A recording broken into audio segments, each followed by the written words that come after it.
le la lengun lalpa Jesu Christa minin chibai ka hungbu hi tuni pathin hun pha epikita e hungbol ki tham ha ma how tu te lam kai te lem gu na dung zuin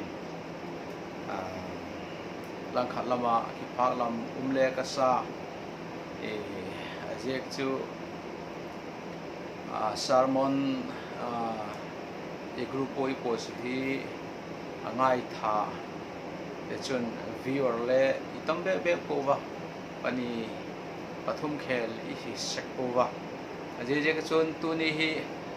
atop na ding le hile ka ti deu thema ho tu ten le ma sakol le chu tu kheli tu ni kheli ki gen da ta phot mai han lang aje chu mun chom choma north east lama Mizoram Manipur chun je khela mun chom choma pau chi chom choma thugen them tam tak thugen te ngai thak ding jinga ei pau ki them bek lo idang o na lai set je ka chun tu ni hi atop na ding le mai han lang ka tia hi chu tu ni ama sapenin Mother's Day to kisayin nute hozo se CF Kolkata nute hozo se Happy Mother's Day chibai ka hubuk hi lalpan le mun mal som hen lang umpi hem tu ni ila ko pathin thu ngai thak ding o ka doi chu hi le pathin thu poi ma jing mi te hozo si a ding a poi mo khovel ging tu kiti te hozo si a ding a poi mo i hing kho ba poi mo ta lo lalpa Jesu Christan le angai poi mo ma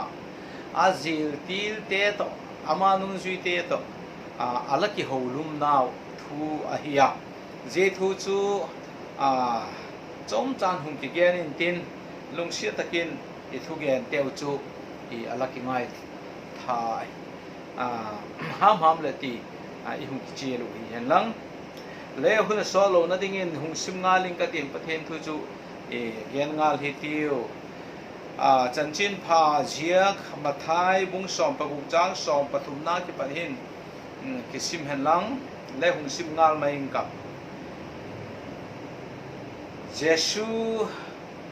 Jesu chu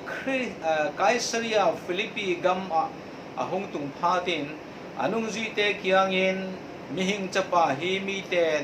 wa ahi 80 fem tin adonga ti heva amao chun ti hina don hu ba khen khatin baptist tu johon ahi atiu hi chun khen khatin Elijah ahi atiu hi midang te chun Jeremiah ahem Jonai kwa ahem khat pen chu hi na atiu hi tin adon hu ahi je do chun aman akiangun ahi le nangun kwa hi leiti vem atia Simon Peterin adon huwa Mesia pathian hing chapa chu lahi atia Jesu na kiangin Simon Jona chapa laham phai taksale thisanin ahung hiasa ahipuan avana kapana hung hiasa ahijoy nang peterlahi ti kahung hil belap he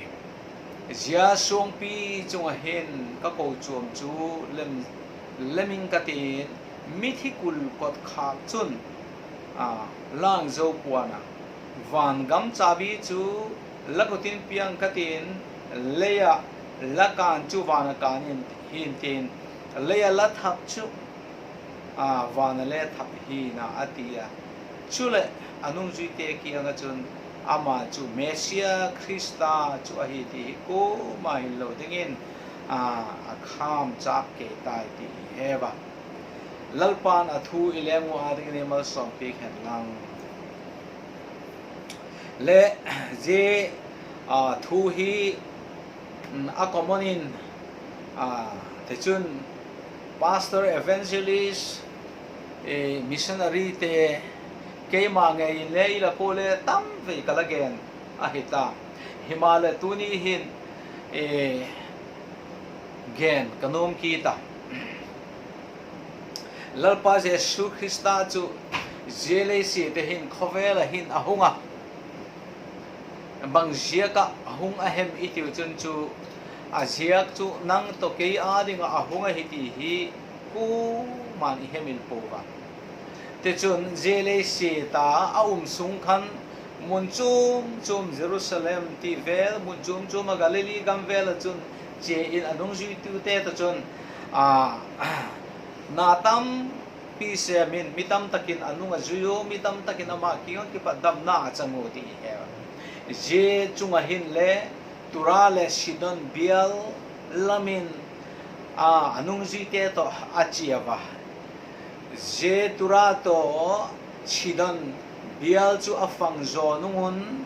ahung kileki tu Galilee dil pa machun ahung tungu tang pakata ama chu akala akichu ze tak muna chun mipitam tak ama angin ahung khomo te chun keng bai te mithum te piang sual te pau theilo te adang dang tam ti je tak muna chun ama kiangin ahungui bang zia ka hung a hi ve mi tiu chun ama khan ama kinga kipat sukdam na maljol na beisain ama kinga chun ahung a hiu te chun keng bai te chu keng na che sak tola mithum te chu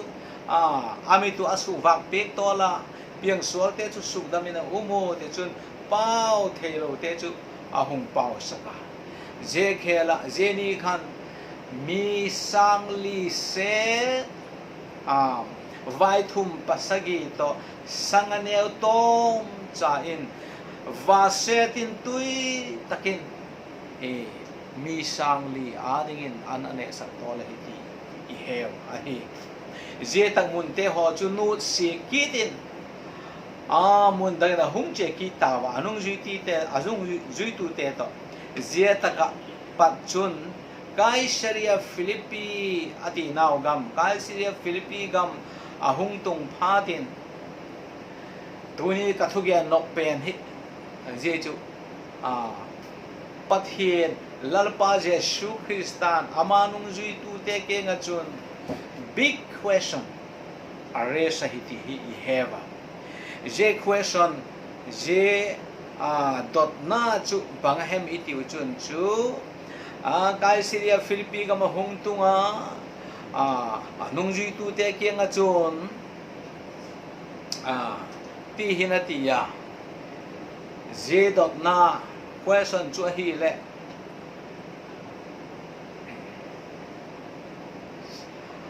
min ke hi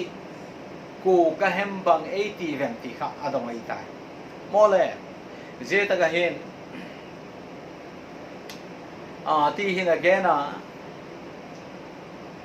ama chun mihin chapa hi mi ten kwa hi 80 vem ti hin ado mihin chapa hi mi ten kwa hi 80 vem mi ten ati pen chu je tak turale sidon ti chun Kaisaria Philippi gama je khela Galilee dil pa ma mitam tak mithum te keng bai te pau thelo te mi sangli anek sak te khan ama kha ku ahem ati ti kha adongai ama kha ti chun ku a hi em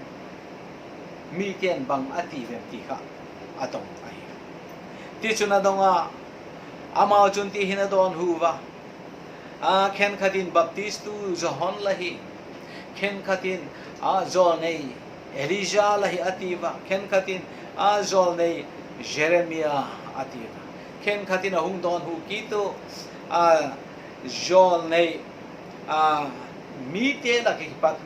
khat pen hin la ti inadon hu ahi chu ji adon hu naw hin lalpa Jesu Christa hi ka ngai to se ka alung oi lo hem hima ji chu a expect ai poi mi te ki nga ki pa je chu aman ala expect chu a hi poi je ka chung ka ngai to ti hin ati hi ka ging cha anung jui ti te chun khen khatin baptist John khen khatin Elijah Jeremiah chuti khati ati layo kan khai hun tai thipu ji ho chu kangai thanom ta poi thipu ati hi ka ging cha aje chu adon hu na wa hin alung oi no a hi na pakha chan le gen khalo hi ji zo nung chun ama chun jesun anung zui tu tengi adonga ale nangun kuwa ahi leiti mi ten ama chu kuwa ahem atiuti adonga again thei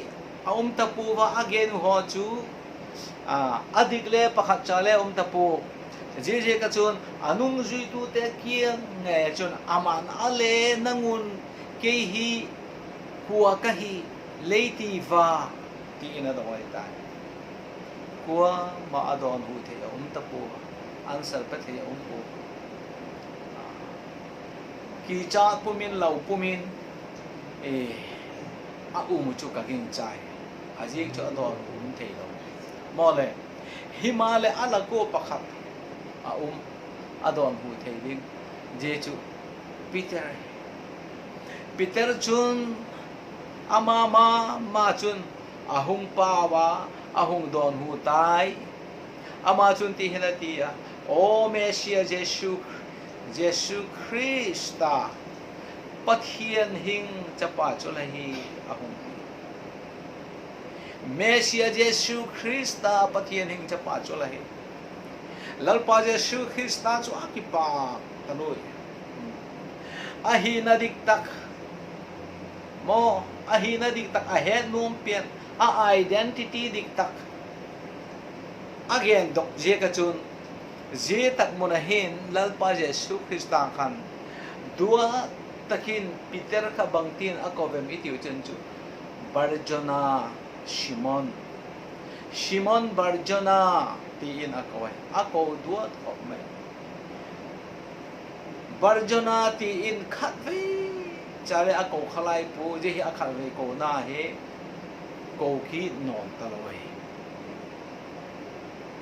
te chun Shimon Barjona atia taksala thisenin ahia sakla hi puan vana kapan hung hias sak ahi joy atia jezo chun lalpa Jesu Christa hi na diktak identity again dok je ka chun lalpa Jesu Christa chule akipak talo Peter chu dua takena kova te chun mal som na apezung jeng ta nang Peter Jesong pi chung hin ka ko chung lem ta wing katin amit hi kot kha chun zo po na te chun lakutin van gam cha bi te ho chu ping katin leisi ta lakan chu van kanin umin tin leisi ta la thap chu van le thapin umina thune na lo pi ta mai leisi ta thap chu van le thap umin tin leisi ta kan chu van le kara thei khop he ding ka thune na van gam cha bi chu ama ahedik tu lalpa Jesu Christa ahi nata hedik tu te ke nga chun je thune na thil hi thei na chu lalpa Jesu Christa ape phal ahi ti a chieng khom mai je ka chun lalpa Jesu Christa chun anong ji tu te la ka mi som pani la ka khan som pakhating ku ma na don hu thei lo lion Peter na don hu thei kha Peter chungwa khan akipa ma dua takin Shimon Barjona tikin akawai kangai to isaka cha jile cha ineyo icha ten le bahem idoi gul tak ka ahung umo ahung bolo izi ten idoi gol tako bule me te ahung hono ilung thimu anim anom chun chu izi te le icha te le iko duat se mole duat takin ye vak ko happy na ye vak sulang se ko je ti gol ma chun lalpa Jesu Krista hin le ama he cheng tu as anung zui te aso chak te la ama he chiang a hi na dik tak identity gen dok ba Shimon Barjona tin duat takin ako ahiti hi iheva chun eile jiti gol ma chu ihiba ihi na dik tak amin ei ko le ikipak sa ko Calcutta kahung tilakha 96 vela hiya 96 vela kha Baichung Bhutia hi Sikkim kipat Calcutta hi East Bengal Club ahum ki chim til azila ya chu India ale amin thang loi tichun football a thim loi a hi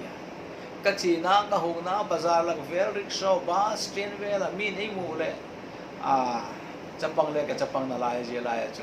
Baichung to ka ki punau le ka hedi bu hi le mi ten notice mi hi ji ka khan email ne khata ki bang ji ka khan gala ke pat ei mu le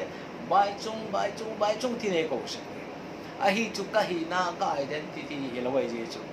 mole Himalaya ne khat je lai chu Baichung Bhutia chu mi te zo si het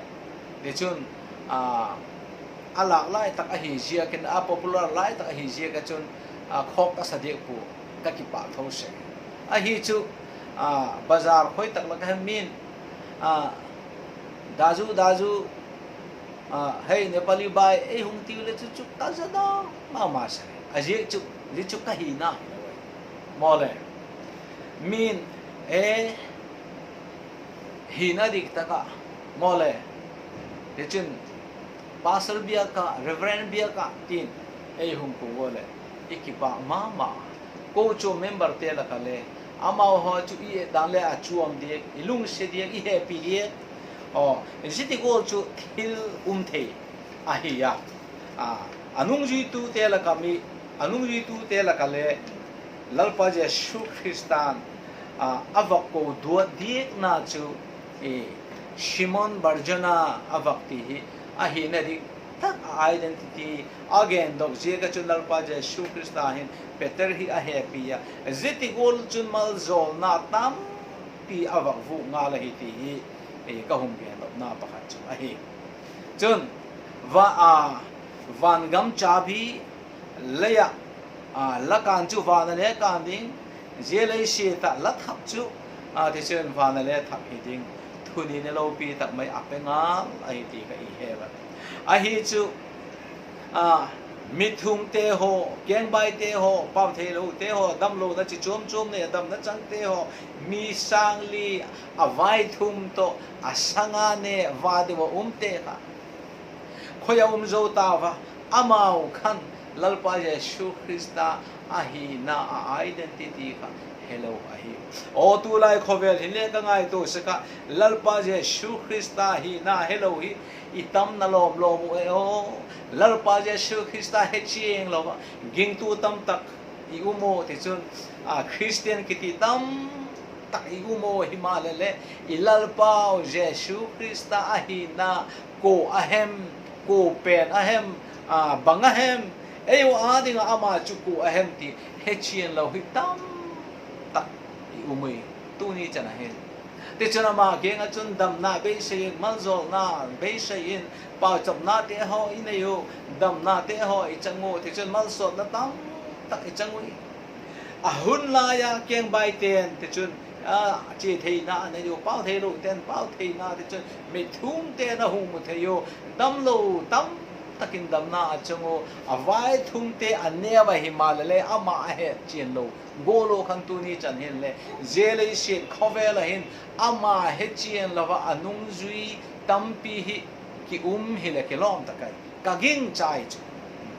o na tu ni hin nang to ke hi bang ti go la umem je keng bai mi thu ti chun dam lo a pieng sual a hi chu lalpa je su Krista ki pa dam na changal si ama he jo lo he thei lo he chiam lo mi te go la khan nang la khaim la kha hin chu la ngai tu la ki ngai tu ku la apoi mo lalpa je su Krista a hi na identity hi tu ni hin nang to ke hin chia taka i he to hi apoi mo a hi ti hi ka hung le nu Jesus Krista hi Jesus Christ hi na tak chu a hi na tak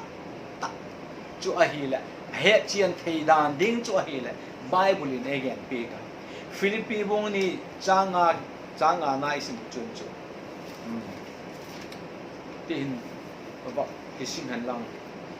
Philippi bong ni changa na chun ti hi again a Zia long thim Jesu Krista a hung kha nang mau ale ta hen ama chu pathian gwal a pathian to kibang a chu thil khiak la thei angai lovin himale ama chu mihing a hung ki siamin bangtin atia himale ama chu mihing a hung ki siamin shuak gwala hung ki hi niamin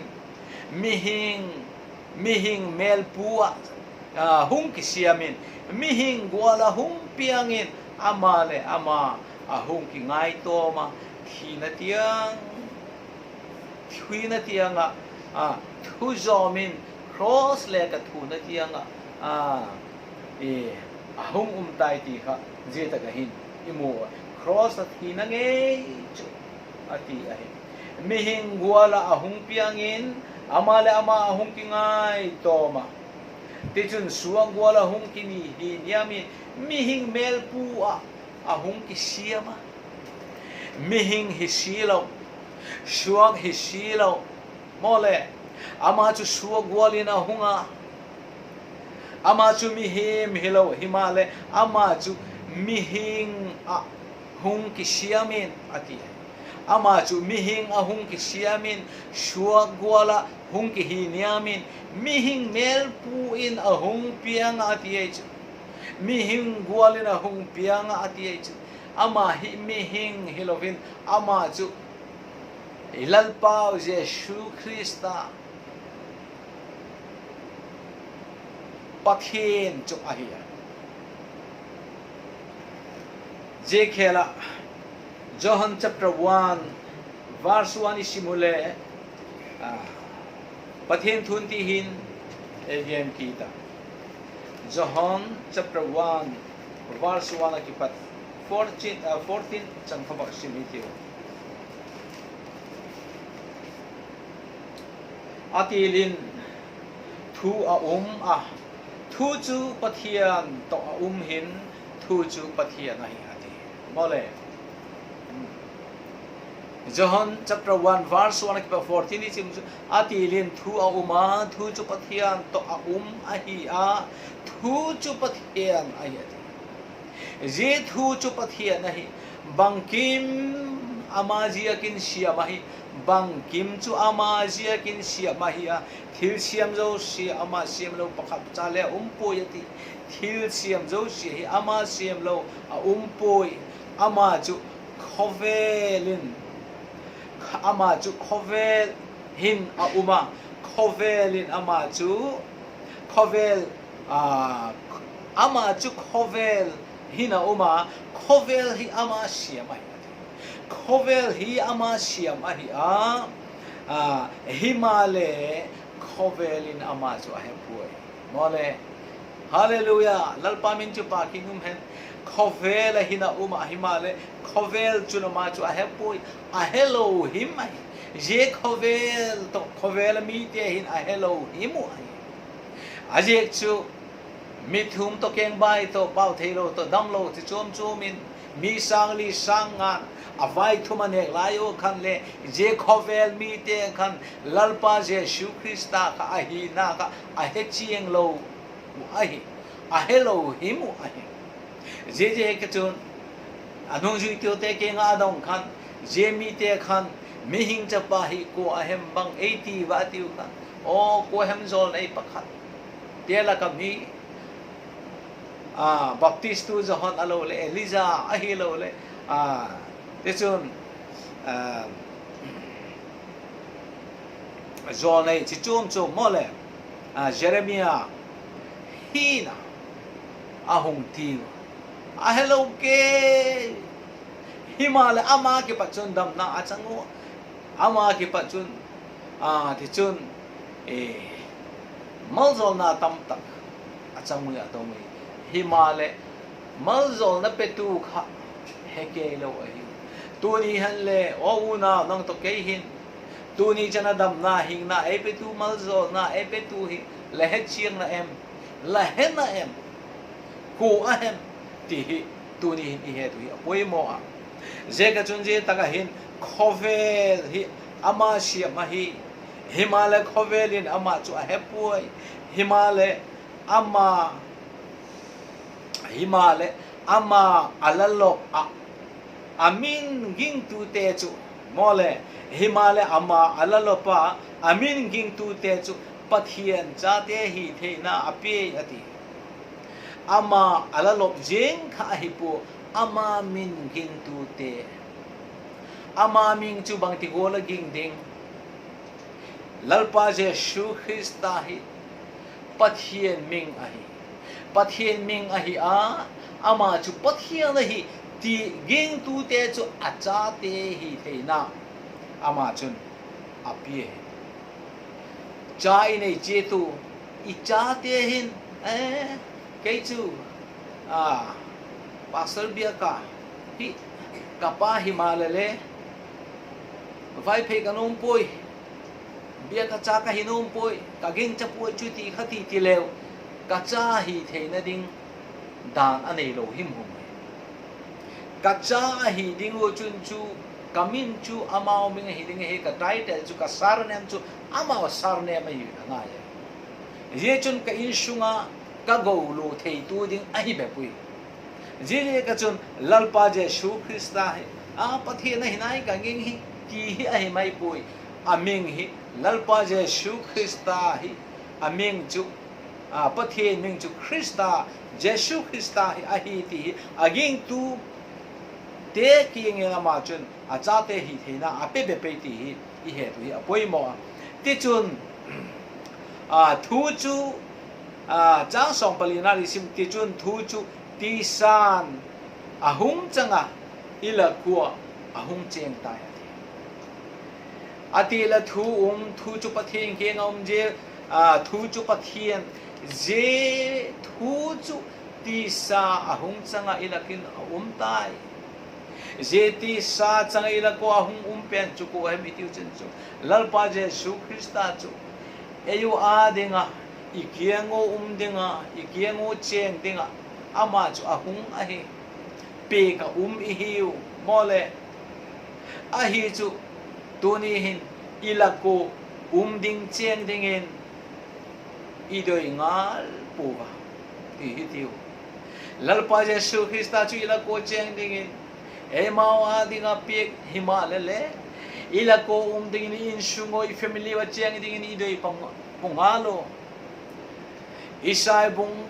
bungku na changguk na isimu chun chu ayo dingin now sen ahung pinga chapa pe kini umui ati mole ayo dingin now sen ahung pinga ayo dinga komi danga le ding le hello ayo dinga now sen chupe kini umo chapa chu ahung piang ati mole ale je ewa dinga now sen ahung pianga chapa pe ka chu khoi taka pe kini umu em itiu chen chu khoi taka pe kini umu em itiu chen chu Matthew chapter 1 verse 21 to 20 isimu chen chu aming Jesu lassa dinga hi aming chu Jesu lassa dinga hi amite gi lo now apat ahuk dok dinga hi aming chu Emmanuel salatin Emmanuel chu eu lakin pathin tai ti na Emmanuel chu ikiangun ilakun pathin ti na ilako ikiangu dinga pathin chu pe ka ahung piang mihem hi silo miheng melpu ahung mole te chun suak hi silo suak walong ki ngai to ma je khobela ahung pen pa chu nangma tatu igilo na ki pa ihuk ehuk dok ding tu ihuk dam pau chu ahiti hi tu ni hin achiang ma je Emmanuel chu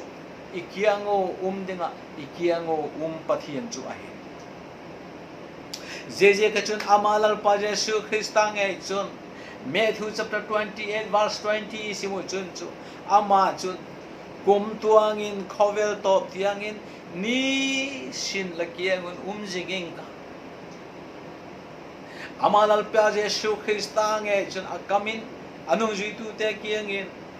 kum tuangin khovel top tiangin ni sin lakiangun jing ding ka hi ati eyu kianga jing ding ilako jing ding kum tuanga te chun kum tuangin khovel top tianga eyu kianga dinga ahung ping palal pa Jesu Christa ading hin nang to ke hin yin sung ilung thim sungo hin e ma nu na hin mun isin ping sangwem ti hin nang to ke hi ikingai to apoi mo ma in ka he ahi chulal pa Jesu Christa hi ni sinila ko dingin ama adingin muni siam to siam lo chu nang to kein iki heche tu mi kon le ama nuna lalpa Jesu Christa mi kon le lalpa Jesu Christa hi ama nuna nok luseiten nok ativa ei pava nok iti mai dia mo nok sak mo le ei mau adinga nok sak mo obstructed ahem disorder ahilo le antidi tidihem jeti go chu eishu boy tu eishu nok tu mi kon le anu na lalpa Jesu Christa ama sunok tu angai chun chu jeti go mi chu anun atuang ngai po atop na chu siat na thina ahi se tu ni hin ka gen mo lalpa Jesu Christa hi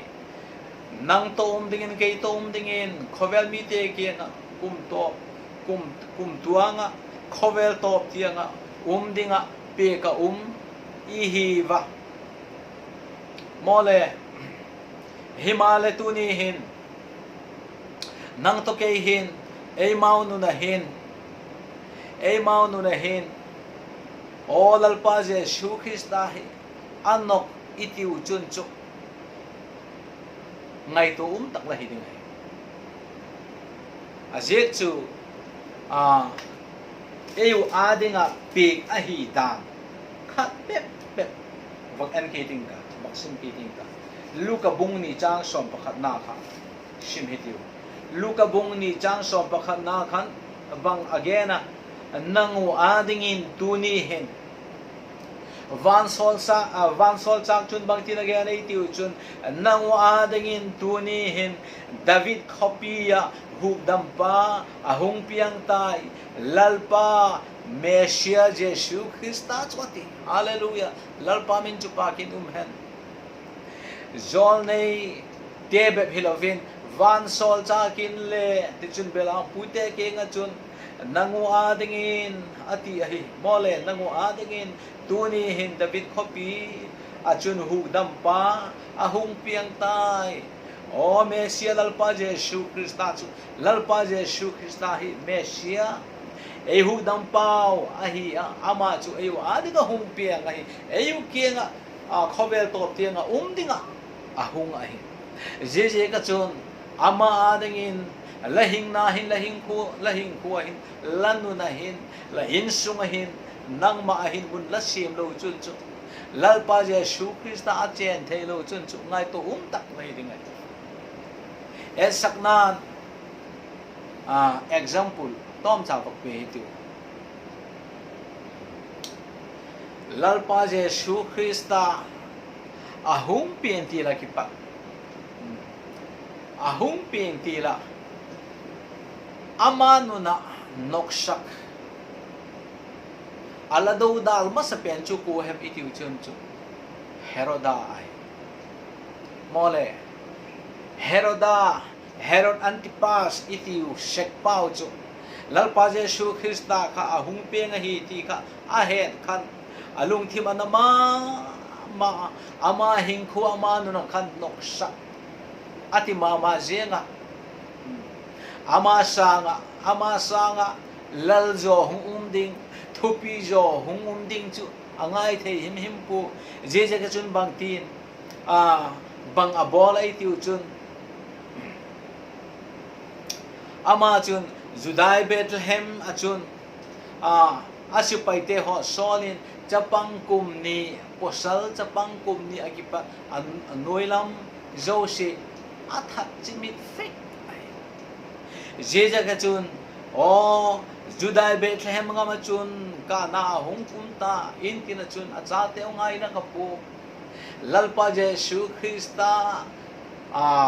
amuda now lalpa Jesu Krista amuda now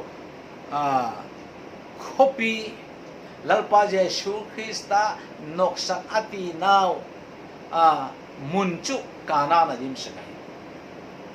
bang tigolin lain sung chu lopi in bang tigolin la vai hob na chu lopi in bang tigolin hausa ti chun milopi hima na chun le lalpa Jesu Krista noksak latia la insung ka insung lalpa Jesu Krista mun anei lo chun chu je insung chu ka na insung hi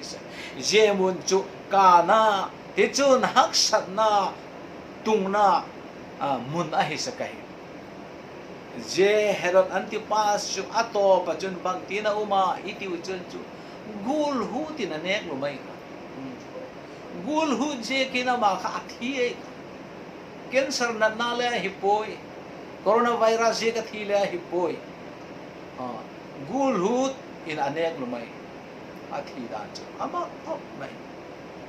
je chu ahi je kino una nang to ke hin le tu ni hin lalpa Jesu Krista he ko ahem nang adinga ko ahem ke adinga ko ahem ahi na ai de ti dik ta hi bang ahem iti eto ama inunohin lalpa Jesu Krista hi noksa tipu hitino ama adinga hin mun sim hiti uti ikichi na ahi apani na chun azir ti te laka mi pakhat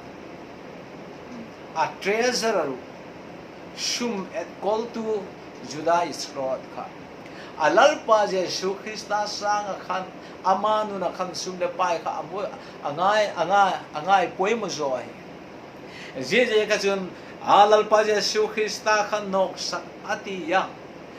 miglo te kutin ma sakin pe kanuma ama kha amanu na khan sum doi na kha alin jo je kin ama khan tang ka som thumina le jok ta iti ahi chu o Judah Iscariot anun hi ahin ko hi ngai to chun chu lung sian tak mi pakhat chu ahi ajek chu lalpa Jesu Krista azu na asum chu le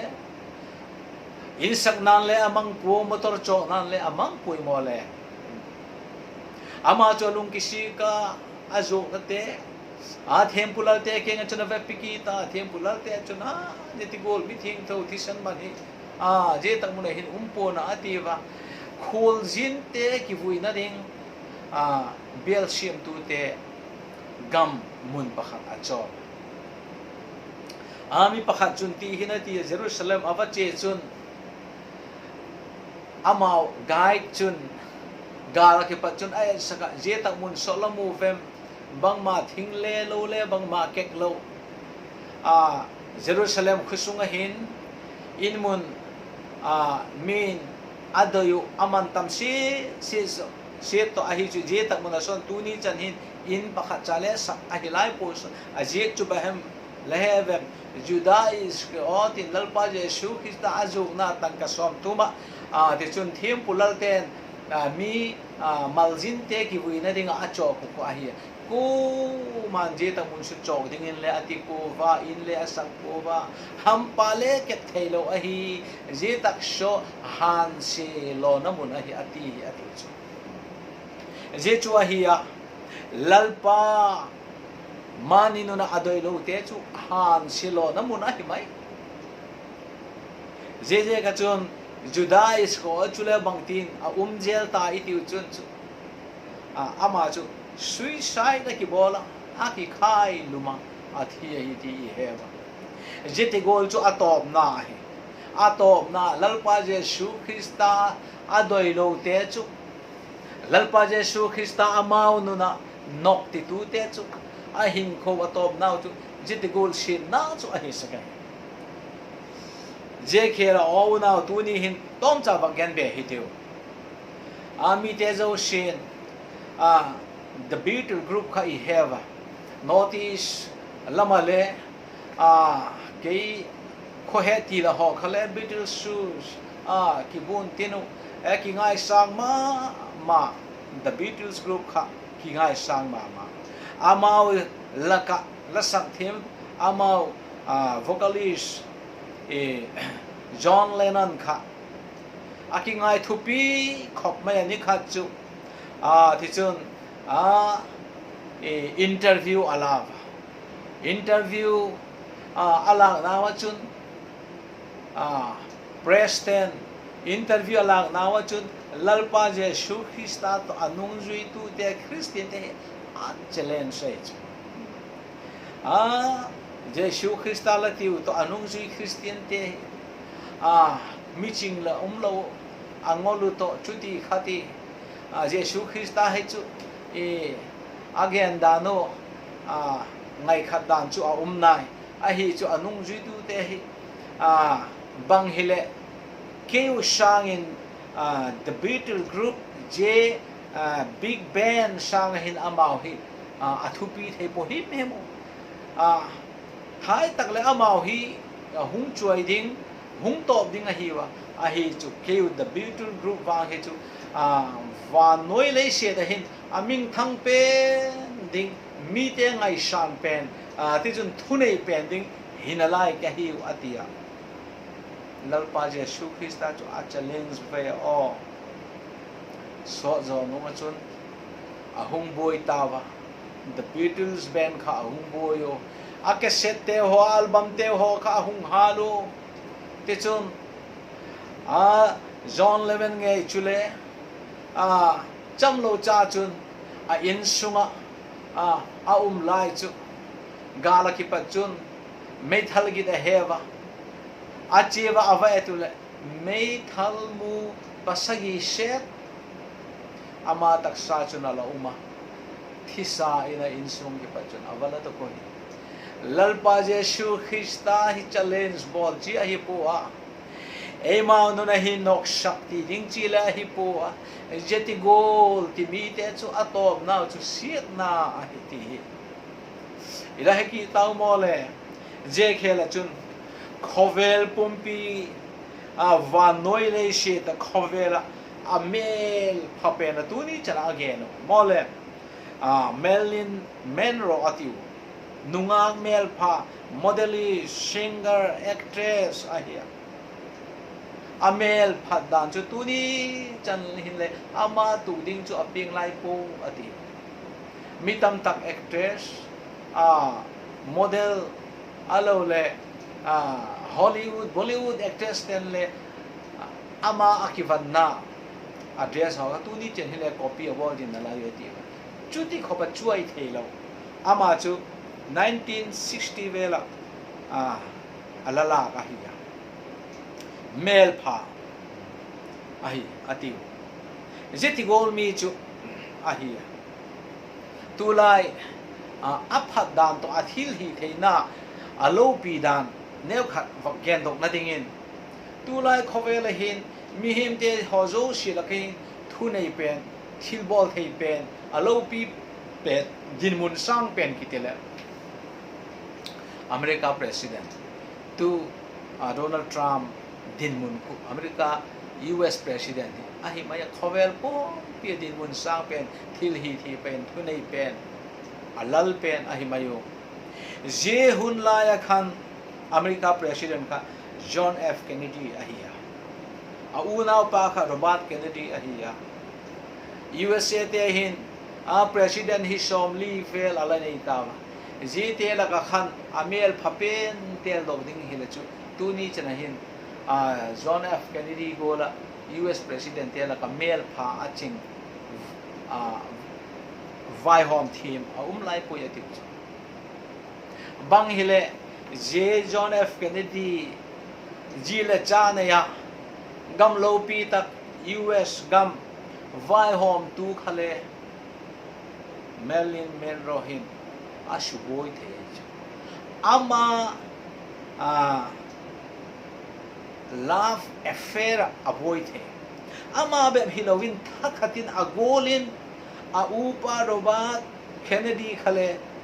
adoicha techun John F Kennedy le adoicha a boy chi obunavu thakata khat veya chuti khopat hil bol thei mel pha min adoyu ahiya ahi chu je hun la ya thugen tu lo pi tak mai je hun lai thugen tu lo pi tak mai Billy Graham atiu tu hin om ta po abeita Billy Graham khan Marilyn Monroe ke nga khan pathin thu lalpa Jesu Christa chan chin pha hi gending na chia aki ho lumpia lalpa Jesu Christa chan chin pha ama ke nga chuna gen himale jenungak mel pha chun bang atia itiu chun o hepu Billy Graham Jesu lati hi kanuna hin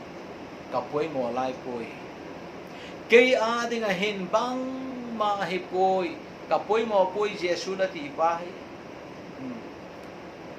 kei ma nun a ding in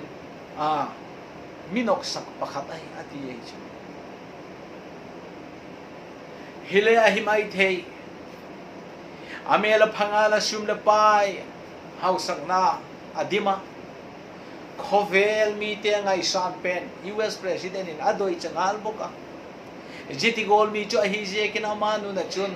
lalpa Jesu Christa adinga chun muna him lo ai lo him ai himale lalpa Jesu Christa doi lo te lalpa Jesu Christa amau nun adinga no sakati tu te adinga chun atop na chu thi na si na ahi iti ta jiti gol ma chun som lo cha chun jingkal aki tho ta po in ngang nu ama veng tu nu chu achi mi te apuna ti chun kot khak asu siwa avalu tu chun Marilyn Monroe alang khat lam ko ta chun pills it mut theina dam doi tam pi ala ko lang khat lamin landline ala tu ama chu ti chun pona beya chun athishan abamutam ti iheba je chu ahemai he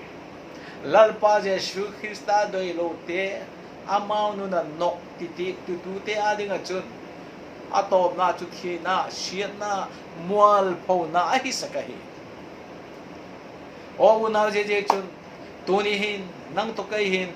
lalpa Jesu Christa hi hung tale tu ni eung dong tale o nangun kehi ko kahi leiti vepti bangti ni don hu dia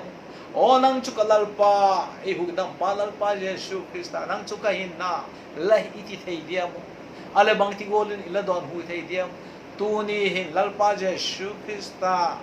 ahi nadik ta identity la he no chu ama chu mi hing hi si lovin mi hing wala hung pianga shuak hilawa shuak wala hung ki hi niama mi hing mel pu hung ati la thu ma je thu chu pathi kianga uma je thu pen chu ti sa hung changa lalpa Jesu Christa ilako Emmanuel lalpa chu pathi ilako hungum ding pa te chun khovel to tianga nangu to jing ding ka hi ati tu palal pa Jesu Krista igi lo na wa ki pat e hu dam pa o email se na wa ki pat mail phat na e pe tu te chun dam lo na ki pat dam na e pe tu hu dam na e pe tu ilal pa Jesu Krista ama be pathin hing pakhat be inayu thina java te chun athau ki pa kha hi ti I het chianu hi apoi mo ma ama ti ro chu pathian dang ko ma inei po ma ama beb hi e hu dam palal pa Jesu Krista Mesia chun hun to je khobel to di le ama nge chu vana ti chun che to gol khan olive tanga ama nge chu ahung kum ki ding palal pa Jesu Krista kum sang khat vai hom ding pa chu ahiti nang to ke hin identity lal pa Jesu Krista ahi na hi la he chen ke he chen apoi mo ma chun Scotty American Idol pakhat te chun kum som paguk bepa upa ama chu American Idol champion ahia ama hin champion ni chun te chun press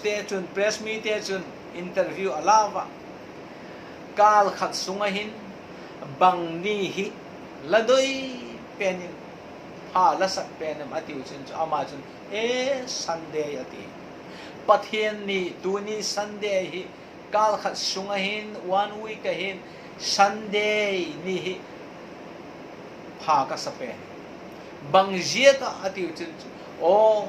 weekday sa ki khop na bang maumpu Sunday be ki khop theina hun ka ne hi jekin Sunday ahung tung ka la ka ngak la ahung tung ka ri ka ngak la ka thil vong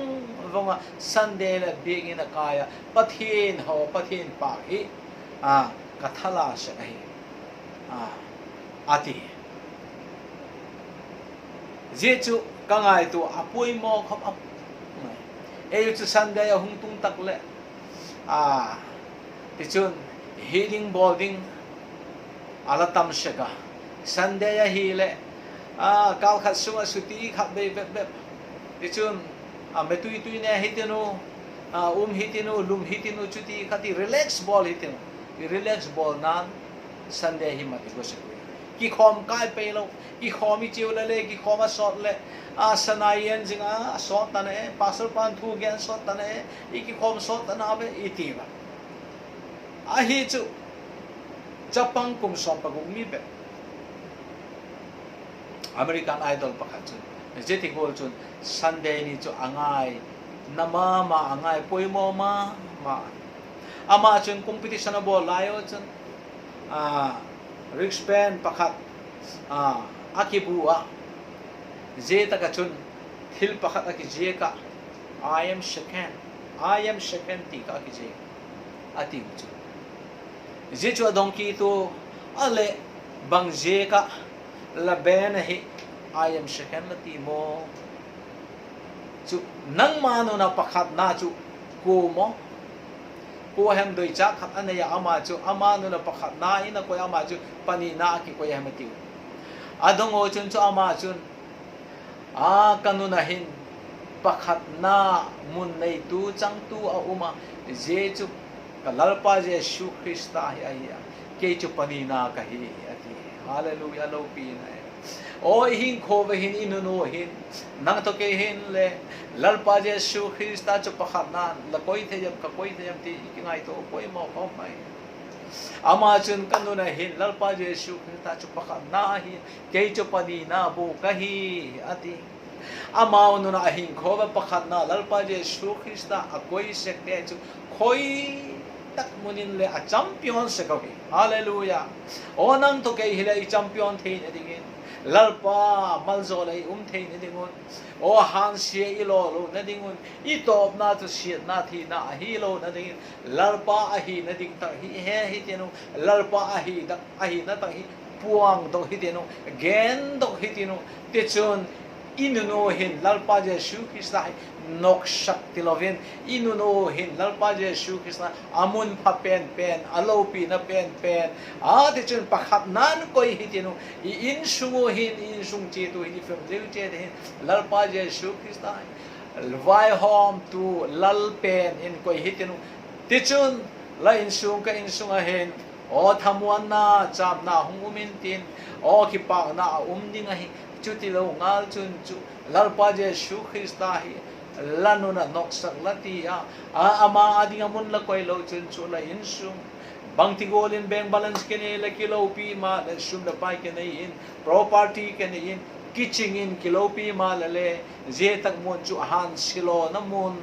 o siat na thi na ato na ahung hi sang ding je chun o unau te ho tuni hin ilengo hin lalpa Jesu Krista inuno hin mun phapen pen lai sim pen hitu